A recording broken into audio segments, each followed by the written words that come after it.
Good evening. I'm Sister Catherine Ryan, and I'm privileged to serve as the Executive Director of Maryville Academy. We are pleased this evening to bring you another edition of Children First, a program that tells you about services and programs for children through Maryville Academy and through our community partners. And I am delighted this evening to be bringing to you Juan Espejo, who's the director of our golf program. So it may be a cold winter night, but we're going to talk about a nice warm sport. And actually what we're going to focus on tonight is how we teach our children the lessons of life through the lessons of golf. So Juan, welcome to our program. Why, thank you, Sister. And Juan, would you start by telling our listeners how you got involved in golf? Way back when, we had a 10-year-old, and my father, who started late in the game, had a great interest in the sport. And his love sparked curiosity into me. And what I found was I had quality time, up to 4 or 5 hours, specifically with him. And we kind of played the game together, and I got to learn his values of life by walking a lot of different fairways with him. So you were that 10-year-old one. I was that 10-year-old. So have you been playing golf since you're 10 years old? I really started when I was 7. I made a hole in the green with a putter, and my father, instead of scolding me, grabbed my hand and said, "I think it's time that we get a PGA pro in front of you." And I started taking lessons right then. And from that, it was, good 42 years of golf. Now, our listeners may not know, but you are a, what was that, those initials again? It's a PGA pro. And let's tell the listeners what it stands for. It's Professional Golfers Association, and there's 2 veins of it. One is a club professional who promotes the game of golf and helps players enjoy it at an amateur level. And then the other one is the tour players who make their living from the game solely. And there are 770 golf professionals in Illinois who are all friends of Maryville. Wow. And have all often volunteered with us. I know we see a lot of the golf professionals, but we're going to come to that part of the story in a few moments. But we are grateful to these golf professionals of Illinois and around the country. So Juan, you became a golfer, and you are actually a professional golfer, are you not? Yeah, I became professional in 1990. Before that, I was an amateur golfer, but I've been around the game, played in college, and but became a pro in 1990, and was trained in an apprenticeship program that led me to Maryville. I was a professional in apprenticeship at Medina Country Club, and I taught in Arizona at the John Jacobs schools, and had a real high level training with Dr. Suddy, and found that I was volunteering down at Jackson Park, and we had 80 kids down there in a program that the PGA Illinois section was running. And I found a great joy in volunteering in that program. And when Maryville opened, the thought of we may want a program at Maryville for golf, they brought me to interview. Now, the Maryville Golf Program began in 1993? We call it circa 1994, but in 93 there were 4 young men who were handpicked to caddy at Evanston Golf Club. And as the story goes, they were caddying one day late and missed their ride from Maryville, and walked from Skokie back out to Des Plaines, and turned around the next morning and went back at 5:30 a.m. to work. And that tells you how much it meant to them at that time. And now you are the director of the program, Juan. And would you tell our listeners, what is the Maryville Golf Program? Well, it encompasses 5 pieces. The first one is the training of the game, which includes, the etiquette and the culture that's built around the game, inherent for 700 years, the way we play it today. We also incorporated disciplines of fitness, not only in physical, but mental and self-control, which helps the players learn how to relax when things get really tough on them. It's a very hard game to learn. The other pieces that we share is we custom fit equipment to each one of the kids that play in the program so that they have the best chance of playing or starting a very difficult game. We also have pieces where we always, the primary piece, sister, is that we play golf. Every child that enters the program walks a fairway, and every child that walks a fairway that's our guideline in playing or in the program, is that every kid that participates in golf has a chance to play the game. And now, Juan, I can personally attest to our viewers. I'm not a golfer, but when I came to Maryville and I heard everyone talking about this golf program, and I thought, what are we doing with a golf program with all the other needs of our children?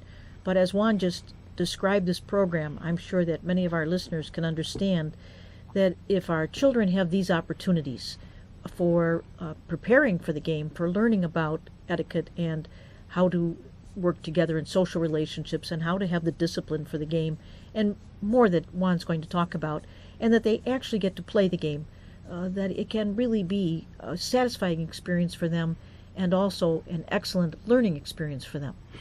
Juan, I can tell you're ready to say some more about the program. You know, the fact, sister, we tee off every 8 minutes. So being on time is critical. And the discipline, golf is not, you're never born a good golfer. It's a skill that needs training and lots of it.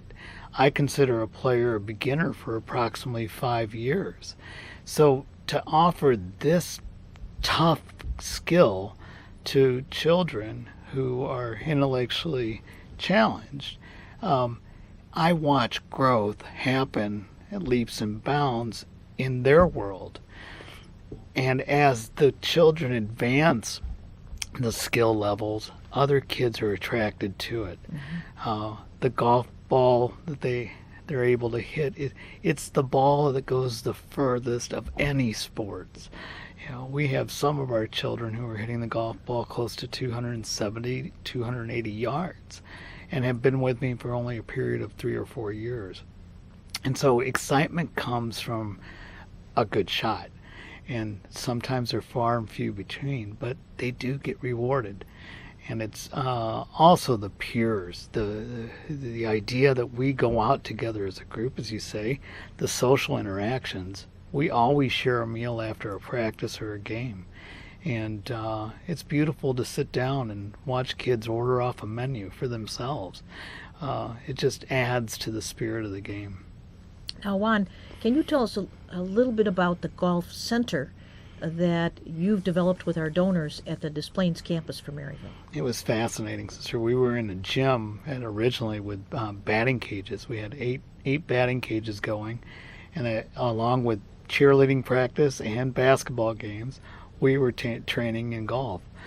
And the noise level was amazing. And John Gleason, one of our benefactors, he saw what golf did for him as a caddy and wanted to help Maryville, and Bruce Patterson from Butler National, and had brought him out and met with our board. And they allowed me to build a state-of-the-art facility, that the greens that we have inside our facility are used to measure the roll of a golf ball by the Titleist company. It was actually the same green that's built in the back of the White House in Washington, D.C. So we were able to install what was, or what is, the state-of-the-art in indoor golf facilities. We have a fitness room where we use yoga and core strengthening and balance and physical skills, but we also have a full swing simulator, much like a simulation of golf courses, 28 courses in all. So the kids get to play golf courses in England, in Arizona, in Puerto Rico, in Hawaii, and we take weekly trips to each one of those golf courses. Through the simulator. Through the simulator. It's a wonderful thing. And how do the volunteers help you with the golf center and the golf program for the children? In the whole history of Maryville, you've always seen volunteers be part of the kids' lives. And you have the right environment, of a room full of good people who really do care. And you go to a level that you're one-on-one on instruction. There isn't a child that doesn't want to be watched perform. And we can't do it without them. And with the cases that the clients that we're working with now, they're smaller in number, but the intensity of their needs are higher. And where before I could teach a group of 12, it's very difficult in these days.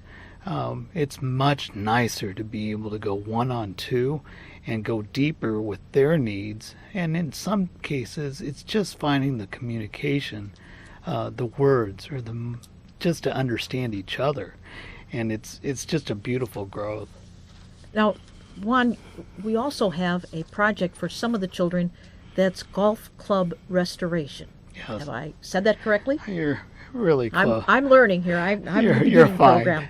Oh, tell us, Juan, about this project. Well, when I was back early years, probably 1991, there was a program called Clubs for Kids. And the inundation of clubs coming into it got to a point where the people who were receiving the clubs couldn't handle it, and they threw them away. And I saw them empty, throwing away clubs, and I just panicked. I thought, of all the kids that I was working with in the city, I could channel this equipment through them, if I could just get the place to work on them. So the United States Golf Association, USGA, and the president of the organization at that time was Judy Bell, and she helped with granting me a club repair shop at Maryville, where I was able to take children and teach them different skills of working on equipment that we were able to refurbish donated equipment and bring back the condition of the club to make it very playable for a child. Taking the bends out of the shaft sister from, so all the equipment would come in a certain state, and we would standardize it to go out in a better shape. And we were supplying golf clubs to the USGA grantees all across the United States. And tell us who some of those grantees are. The most interesting one for us was, we had the bayous of Louisiana. There were programs in Louisiana. There were programs in upper Minnesota. And we had one this last year, the Pine Ridge, the Indian reservation in South Dakota. It's in extremely dire shapes.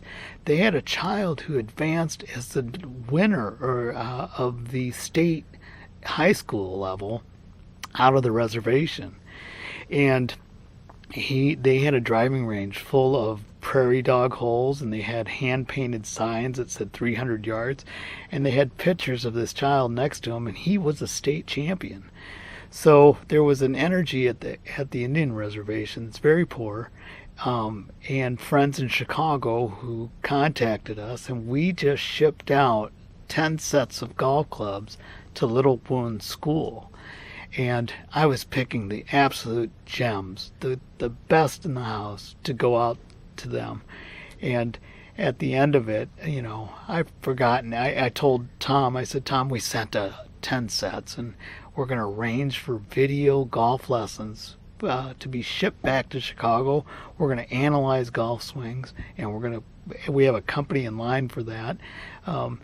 And the growth of it, all of a sudden, 7 months later, I got a check for $800 to help me continue the program for clubs for kids, and I was just so thankful, and it was so beautiful what we could do for them. Now, Juan, let me bring you closer to home. Yeah. Because indeed, the Maryville Golf Restoration Program did and does provide restored clubs for children around the country. Let's talk about close to home. I was with you with the Chicago Public Schools when you took donations from Maryville to the Chicago Public Schools. Let's talk about that. What was interesting, I was on a pilot program from the PGA to look at potential golf course access and equipment needs at the schools. And I was assigned 11 schools. And what I found was a kid that came to me with a piece of carpet, a wiffle ball, and a 3-iron and said, "I'd like to learn how to play golf with you." And I had a gym or a parking lot, asphalt parking lot to teach him on. No chance. And I said, I came back to it and I said, these kids need fitted equipment, at least by length and loft, so that they could get the ball up in the air. We needed to source golf balls that they could hit indoors. We needed to set up mats for them to hit from. And we needed the proper instruction to go to the coaches. The golf clubs, we made 250 sets of golf clubs that we took to a skills challenge at the end and gave them away. The beauty was that we had teaching sets within the schools where we built for the tallest kid down to the littlest kid a color system that the kid could at least have 2 or 3 clubs. Really, it was 5. A driving wood, a putter, a 7-iron, a 9-iron, and a sand wedge. And those kids had beginner sets of golf clubs to start figuring out the game with a little guidance. And that's one of the ways that we from Maryville can also partner with our community partners like the Chicago Public Schools. And in that experience, these children received clubs so that they could play the game. And one, just in case our viewers are wondering, if their children are in the Chicago Public Schools and they want to play golf, they can sign up in their local schools. There are schools that have both elementary school programs and high school programs. And the sports administration office in the Chicago Public Schools could best guide them what schools those are. But inside those schools that have golf programs, we have filtered in equipment for them to train in the spring and play in the summer with. But if the needs of park districts, the need of anyone out there that has large groups of kids that would like to learn how to play golf, we have the equipment to support that program. And why don't you mention a few other groups that we've given restored golf clubs to? There's a group, George Bell Foundation, which is up in Mundelein and was in Oak Park. They supply 40 children every year for probably the last 10 years equipment, which we make. We also involved with the Rehab Institute of Chicago, which is adaptive golf equipment, where sometimes we have to make the grips fit a stroke patient's hand by building up the grips to make them, allow them to play better. The shaft flexibility, we make adjustments so that a person in a wheelchair can play golf again. We also have worked with the Special Olympics group. I teach a group in Marquette Park, which we had 10 special athletes, one who won nationally, a gold medalist for national. Sean Hurley, congratulations. But it was beautiful times. And Awan, the program at Maryville, how would it be different than the Chicago Public School program, for example? The numbers in general, we have smaller ratios to work with our students. The professionals that come and share time with us have helped along training our children, but also have helped train our volunteers. And together we've formed a pretty good teaching team to help our Maryville kids.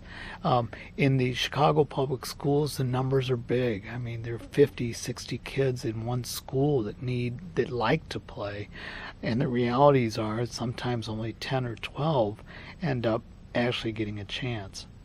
And those who have been able to watch this program in the past know that at Maryville we have programs for special populations of children, some very precious children who for a time are not able to live in their own homes, and they need safe and caring homes with some treatment opportunities.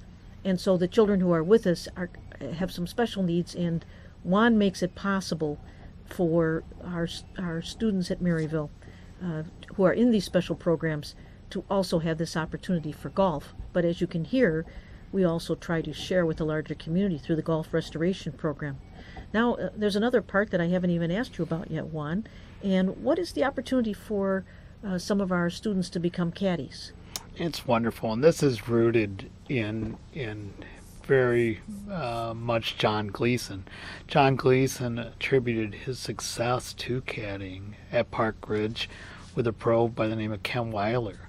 And what it was, when he was at he was asked to caddy for Sam Snead at Olympia Fields, and was playing with a no-name golfer, and the crowd was starting to walk after Sam had putted out, and Sam stopped the entire tournament and said, "If you don't respect the other person that I'm with, keep on walking."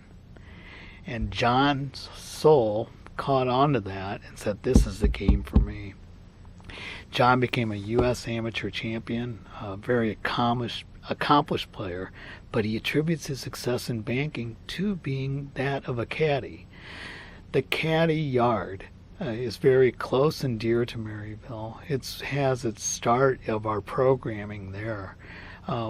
We partnered with 6 golf clubs in our community where approximately 35 kids were caddying in a given time, and we would run a shuttle from 4:30 in the morning all the way till 8. The last child would come home, which would dark 8:30 or 9 o'clock in the summer. Non-school days, right? I want to be clear. Only on weekends and on holidays. But during the summer months, we would run a 6-day program.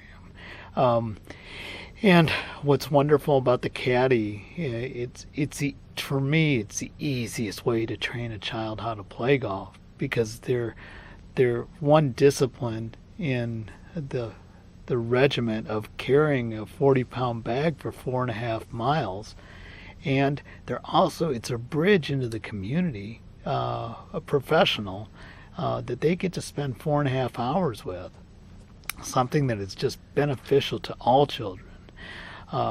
And they learn all kinds of things, and I'm very close to the Daniel Murphy group, to which I train about 85 caddies every year in both caddying and golf out of Maryville, using the model that we use with the Maryville children.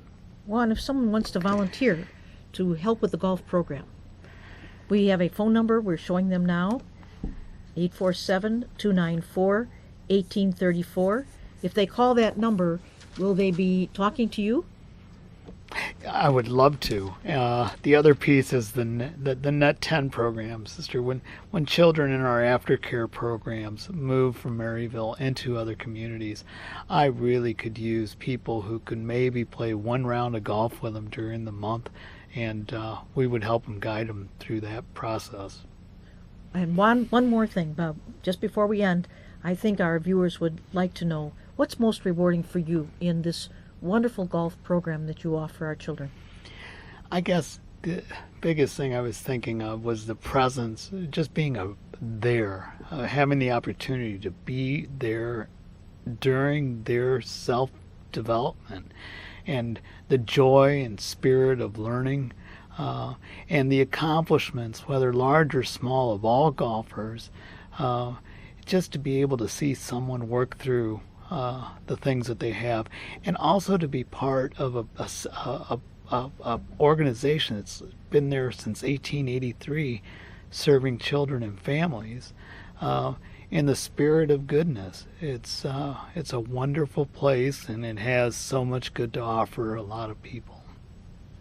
Well, I think that's our program for this evening, and I hope that you, our viewers, have found it interesting. This is a way that we can teach the children of Maryville, but also other children in our community, the lessons of life through the lessons of golf. Thank you for joining us for Children First, and we look forward to being with you next month as well. Thank you.